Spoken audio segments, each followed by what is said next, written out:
Hello, Steve Wilson from Grand Junction. I'm getting into my 75th year and have come by some invaluable information. One, that I'd a lot rather be obedient than have experience.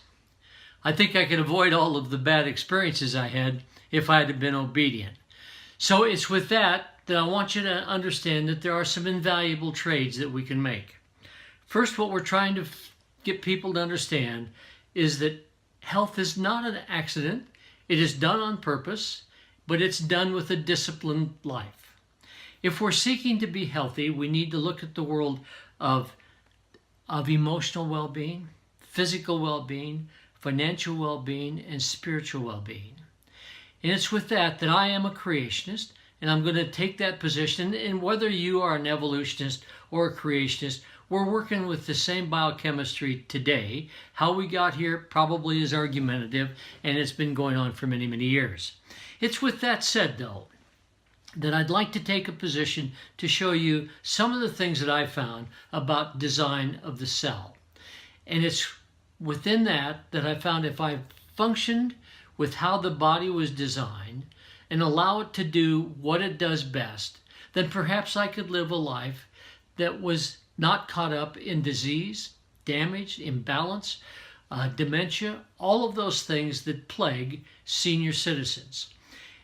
About 20 years ago, I decided to make that trade. I brought to the plate, if you will, a pretty battered old body, beat up, had a number of nicks in it, and in making that change, nothing but wonderful things have taken place in my life.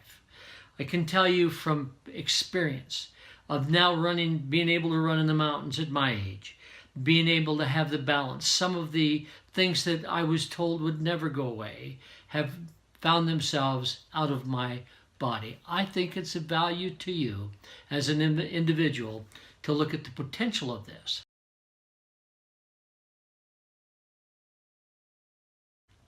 So it's within that I would like to take you into my little world of how I come by making these products. There's a very interesting Hebrew letter, is ayin, and you can see it in the upper left-hand corner, but it means to understand and obey. That means we got to give up something. We've got to give up this thing called stubbornness, and that is so difficult for us in America to do.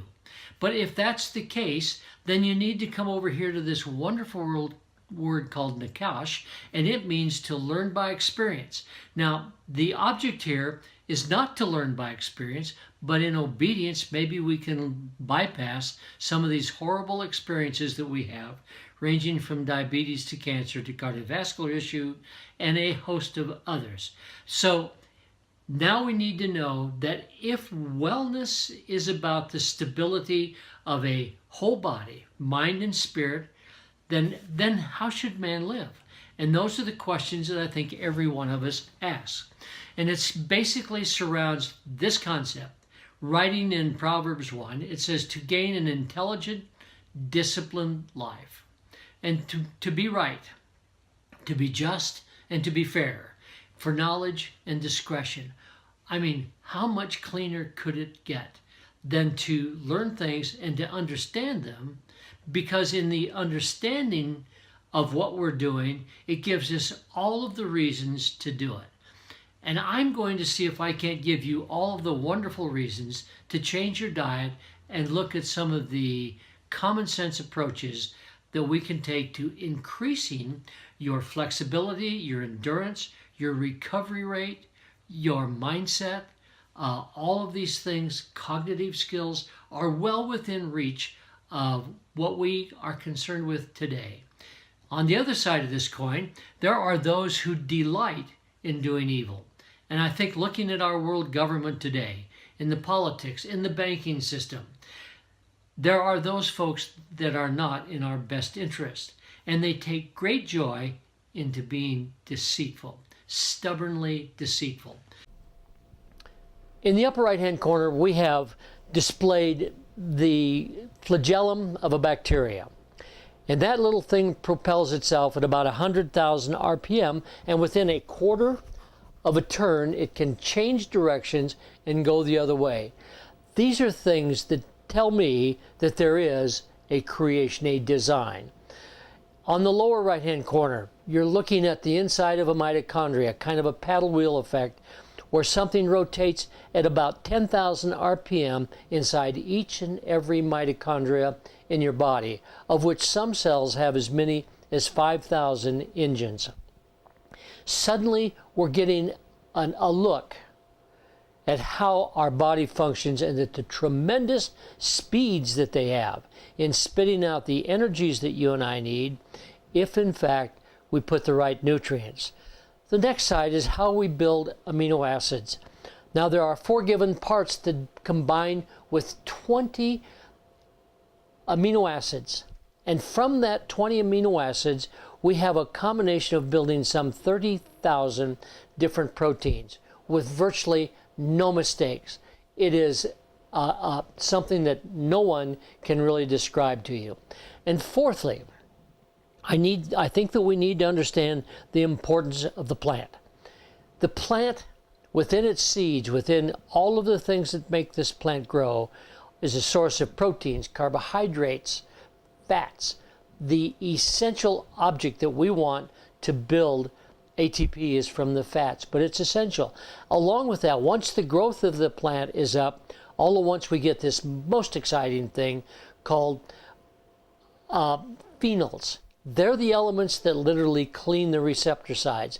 Then you have the monoterpenes, and these begin to rearrange damaged DNA that the sesquiterpenes have literally cleaned up. The phenomena of what is in a plant and described here in the growth, the photosynthesis, should tell you and I the most important thing that we can do is eat correctly. So if we could just start with fundamental science, acidity versus alkalinity. What a wonderful concept.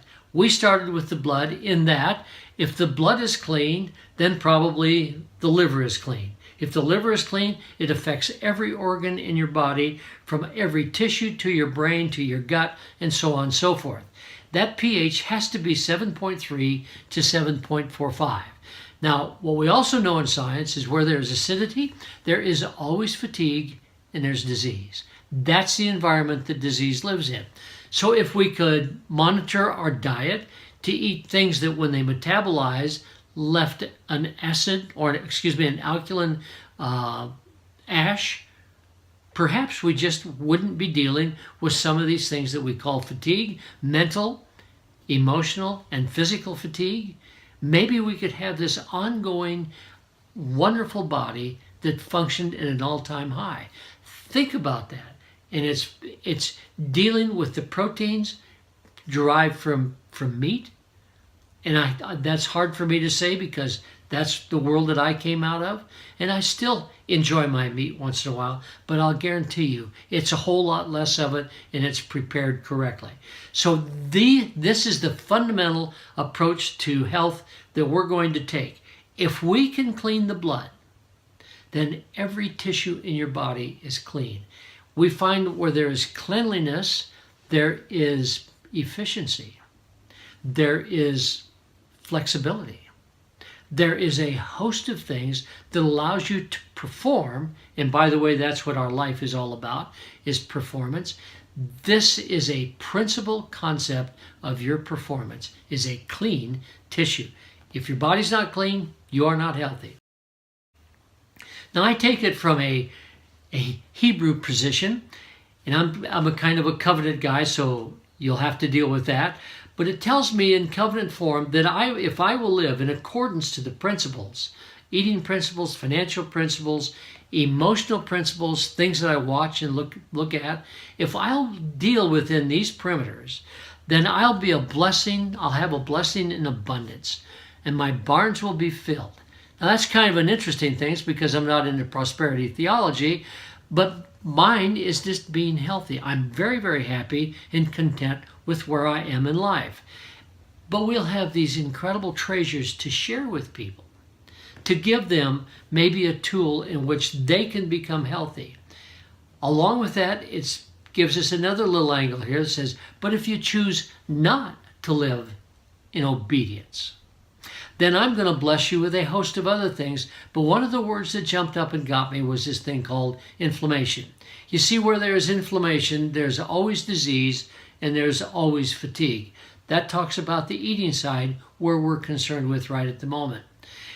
Along with that, it gives us a choice. This is all about choosing. This is all about your having the right to whatever you want to do with your body, because you're going to be the one living in it. And I can tell you that some of us have created a house that's really not comfortable to live in, and we would like to trade it in for a newer model or get some repair work done. So therefore, I have presented you life and death. If it would be convenient, if we could go back 30 or 40 years and take a look at this, and I have had a host of people tell me, if someone would have said something of this nature to them 30 years ago, they could have bypassed perhaps some of the diseases, the aches and pains, the many nuances of life. Maybe they could have bypassed that. What an interesting thought. So if this is persuasive enough to you, if we can teach ourselves to do it, it will carry over to our children, because you see, that's the important thing. Therefore, choose life so that you will live, so that your descendants will have the same opportunity. Our children will follow pretty much in the same footsteps that we did. So this has never been taught, and I'm here to tell you that it has meant all of the difference to me. Let's talk about the liver. Let's talk frequently about this thing that cleans the blood. Right now today, because of our diet, because of processed foods, because of genetically modified things, our body just doesn't know what to do with it. So it gets clogged up in the liver, and now with the stimulants that we're using that are just loaded with sugar. In fact, just sidebar, the average person is consuming 5 pounds of sugar a week. This is so much of a stimulant. You need to understand that the body does not like it. And so it stores it because it really is toxic. It is far from being an energizer. Well, with that, there's some diseases. One is called non-alcoholic fatty liver disease. Almost 50% of our teenage boys are plagued with that disease. So you're sending them in to their future with a really damaged liver. This is the fellow that keeps us clean. Clean liver, clean brain. That's what the Chinese say. So what is it that we decided to use as a base product? Red beets, loaded with organic nutrients. Nutrients that have DNA in them. They know exactly where to go, and they're alive.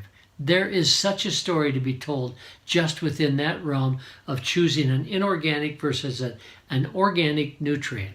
Organics have DNA, they have direction. Inorganics, none of this information is available to them. They're really quite dead. So we've chosen red beets because of the rich in antioxidant level that they have, the vitamins and the minerals, all of the things that you really need, along with the capability of creating a little thing called nitric oxide. With nitric oxide, you have this incredible ability to cause the arteries to expand, the capillaries to expand. And in doing so, you get more blood to the brain. Imagine more blood to the brain carrying iron, carrying all of the nutrients to the brain. Would it be possible or feasible to intervene with this world of dementia? I think so. So now we have the capabilities of really functioning at a high level. From here, we live in a nation where obesity is a huge problem. No pun intended. So we mix that with another ingredient called sweet potato. The ability of a carbohydrate to lower the glycemic index, but in that there are elements that absolutely control the hormones that we want to control, adiponectin and ghrelin. These are your satiety ones. So if we could control your hunger, feed the cell nutritionally rather than calories, it would make a big difference in your life. And by the way, when we begin to clean the liver, we begin to lose weight.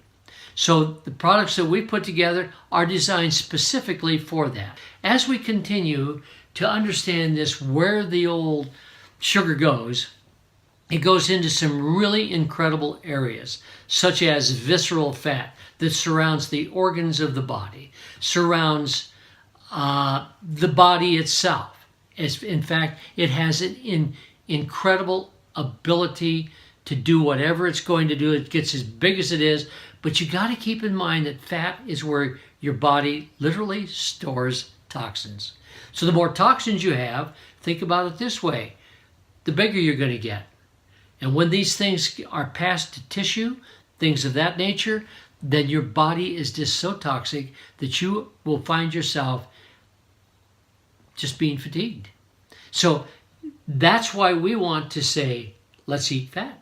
Let's eat essential fats. Fats derived from seeds, avocados, things of that nature. It makes so much more sense to grab our proteins and our carbohydrates and our fats from nuts, seeds, avocados, sources of that nature. You will eat less, you'll feel better, you'll function, on and on and on you go. So what we have here is 2/3 of this country today are headed for illness simply due to the fact that we're overweight. And we have struggled with this story, calories in, calories out.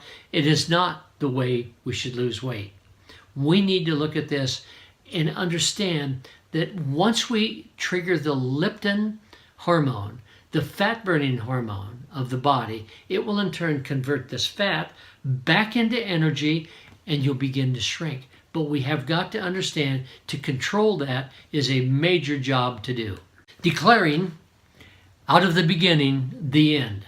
So we have a couple of plans here involved, but the law of constant composition gives us a clue as to how things have changed in our life. First of all, when you can change the meaning of a word, you can change the culture. I'm going to say if you can make something inorganic organic and do it in a scientific language, most of us understand to eat organically is much better than going out and feasting on rocks. So if all at once they can make that rock organic, you can see the problem that you would have. So from a position of just looking at our lifestyle, when we are working with the group of nutrients that we're going to plant, we're using chemical fertilizers, we're using pesticides, growth hormones, dyes, all of these things. These go into killing the soil. Once the soil is dead, then the life and the quality of the plant is dead. Now take it on the other side. If we use natural fertilizers, compost, crop rotation, what an ideal concept. Rather than just trying to make all this money, we're actually going to produce foods that are good for you. And worms. What an incredible story. By manipulating the soil, we can actually create the healthiest plant in the world simply by living according to the directions that we have. So this thing with putting microorganisms back in the soil will actually give the plant its own protective agents to deal with the diseases, the pesticides, the herbicides. All of these things are not in your best interest. So what we need to do is deal with something that will give us antimicrobial issues, that will deal with those things, antibacterial, antifungal. All of these elements are found in the plant world. The ability to control. They create dead soils. I cannot say enough about that. What you need to do is you need to understand that when we use chemical fertilizers, those things become part of the plant and we eat that stuff and your body looks at it, says, I have no clue as to what this is, and it literally files it in different places in your body. And in doing so, those tissues, those organs become full of toxins, and then we come down with the disease. We're back to the antibacterial, antiviral, antifungal, antiparasitic. These are derived from the plant world.